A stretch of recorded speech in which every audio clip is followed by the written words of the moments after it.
Bonjour, je souhaite vous sensibiliser sur l'importance d'une bonne diversification financière. Les bienfaits de la diversification sont bien connus. 1. Réduire le risque global d'un portefeuille. 2. Profiter de relais de croissance au sein des différentes classes d'actifs.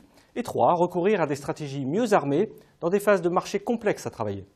Pourquoi la diversification est si importante aujourd'hui?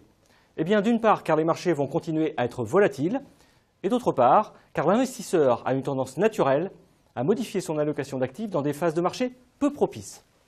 Voyons ensemble 5 exemples qui illustrent cette tendance naturelle.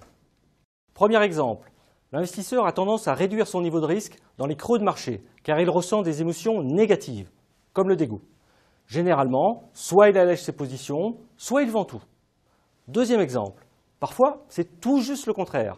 Il va au-delà de son niveau de tolérance au risque dans les tops de marché, car il ressent des émotions positives, comme l'euphorie. À ce moment-là, souvent, il augmente la taille de ses positions. Troisième exemple, l'investisseur se cantonne à ce qu'il connaît. C'est ce qu'on appelle le biais de familiarité. Ce comportement le prive de stratégies pourtant très performantes. Quatrième exemple, l'investisseur est touché par l'excès de confiance ou bien par l'illusion de contrôle. Il pense qu'il peut contrôler le marché. Il concentre alors ses avoirs sur peu de positions ou augmente exagérément la pondération d'un titre. Dernier exemple, l'investisseur est touché par la peur du manque à gagner. Il prend alors une position de manière précipitée, souvent synonyme de mauvais timing. Toutes ces tendances naturelles n'ont malheureusement qu'une seule issue, déformer la diversification initialement mise en place par l'investisseur et donc l'empêcher d'atteindre ses objectifs à long terme.